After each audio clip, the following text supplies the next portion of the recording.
നമസ്കാരം, വെട്ട ന്യൂസ് എക്സ്പ്രസിലേക്ക് സ്വാഗതം. താനൂർ മൂലക്കലിൽ പെട്രോൾ പമ്പിന് സമീപത്ത് വാഹനാപകടം. താനൂർ സ്വദേശിയായ യുവാവിന് ദാരുണാന്ത്യം. ഗുഡ്സ് വാഹനവും ബൈക്കും തമ്മിലിടിച്ചാണ് അപകടമുണ്ടായത്. യുവാവിന്റെ മൃതദേഹം തിരൂർ ഗവൺമെന്റ് ആശുപത്രി മോർച്ചറിയിലേക്ക് മാറ്റി. പോലീസ് ലൈൻ പൊൻകുണ്ടം ബൈപ്പാസിൽ നിന്നും തൃക്കണ്ടിയൂർ പോകുന്ന പ്രധാന റോഡിൽ വെള്ളക്കെട്ട്. കാലവർഷം തുടങ്ങിയാൽ മുട്ടപ്പം വെള്ളമാണ്. പ്രദേശവാസികൾ നിരവധി തവണ അധികൃതരെ സമീപിച്ചെങ്കിലും ഇനിയും പരിഹാരമാവാത്തത് വ്യാപക പ്രതിഷേധങ്ങൾക്കാണ് ഇടയാക്കിയിട്ടുള്ളത്. വിവിധ ആവശ്യങ്ങൾ ഉന്നയിച്ച് കേരള സ്കൂൾ ടീച്ചേഴ്സ് അസോസിയേഷന്റെ നേതൃത്വത്തിൽ ജൂലൈ 27 നടത്തുന്ന ജില്ലാ മാർച്ചിന്റെയും ധർണയുടെയും പ്രചരണാർത്ഥം തിരൂർ ഉപജില്ലാ പ്രവർത്തക കൺവെൻഷൻ സംഘടിപ്പിച്ചു. തിരൂർ GMUP സ്കൂളിൽ നടന്ന കൺവെൻഷൻ സംസ്ഥാന കമ്മിറ്റി അംഗം സുരേഷ് കൊളശ്ശേരി ഉദ്ഘാടനം ചെയ്തു. മലപ്പുറം ജില്ലയിലെ ഭിന്നശേഷിക്കാരുടെ ഉന്നമനം ലക്ഷ്യമാക്കി ജില്ലാ കളക്ടർ VR വിനോദിന്റെ നേതൃത്വത്തിൽ ജില്ലാ ഭരണകൂടം നടപ്പാക്കുന്ന ഒപ്പം ഇനീഷ്യേറ്റീവ് പദ്ധതിക്ക് തുടക്കമായി. പദ്ധതിയുടെ ഓഫീസ് ഉദ്ഘാടനം മലപ്പുറം സിവിൽ സ്റ്റേഷൻ കോമ്പൗണ്ടിൽ ജില്ലാ and sessions judge K. Sunilkumar നിർവഹിച്ചു.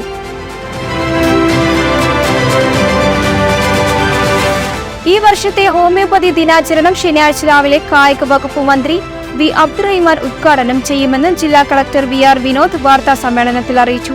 ജില്ലാ ആസൂത്രണ സമിതി ഹാളിൽ നടക്കുന്ന പരിപാടിയിൽ P. ഉബൈദുള്ള MLA അധ്യക്ഷത വഹിക്കും. പരപ്പനങ്ങാടി മുരിക്കൽ ആസ്ഥാനമായി പ്രവർത്തിക്കുന്ന ബാസ് മ്യൂസിക് ക്ലബിന്റെ കീഴിൽ മെമ്പർഷിപ്പ് വിതരണവും ബ്രാൻഡ് അംബാസിഡറായി തിരഞ്ഞെടുത്ത ഡോക്ടർ MA കബീറിന് സ്വീകരണവും നൽകി. പരപ്പനങ്ങാടി നഗരസഭാ ചെയർമാൻ PP ഷാഹുൽ ഹമീദ് ഉദ്ഘാടനം ചെയ്തു. കാലവർഷം ശക്തി പ്രാപിച്ചതോടെ തിരൂർ താലൂക്കിൽ 24ഓളം വീടുകളാണ് ഭാഗികമായി തകർന്നതെന്ന് തഹസിൽദാർ S. ഷീജ വെട്ടം ന്യൂസിനോട് പറഞ്ഞു. ക്യാമ്പ് തുടങ്ങാൻ തയ്യാറാണ്, വീട് വിട്ടുവരാൻ പോലും പലരും തയ്യാറാവുന്നില്ല എന്നും തഹസിൽദാർ പറഞ്ഞു. വാക്കാട് പടിയം വൈശംപാലം റോഡിലെ വെള്ളക്കെട്ട് പ്രദേശം MLA കുറുക്കോളി മൊയ്തീൻ സന്ദർശിച്ചു. പ്രദേശത്തെ വെള്ളക്കെട്ടുകൾ ഒഴിവാക്കാൻ ആവശ്യമായ നടപടികൾ സ്വീകരിക്കാമെന്ന് പ്രദേശവാസികൾക്ക് MLA ഉറപ്പു നൽകി. തിരൂർ നഗരസഭയിൽ വികസന പ്രവർത്തനങ്ങൾ ഓരോന്നിലും തടസ്സവാദങ്ങൾ പറഞ്ഞ് ഭരണസ്തംഭനം സൃഷ്ടിക്കാനുള്ള നഗരസഭാ സെക്രട്ടറിയുടെ നീക്കം ഒരു കാരണവശാലും അനുവദിക്കില്ലെന്ന് തിരൂർ മുനിസിപ്പൽ UDF നേതാക്കൾ പറഞ്ഞു.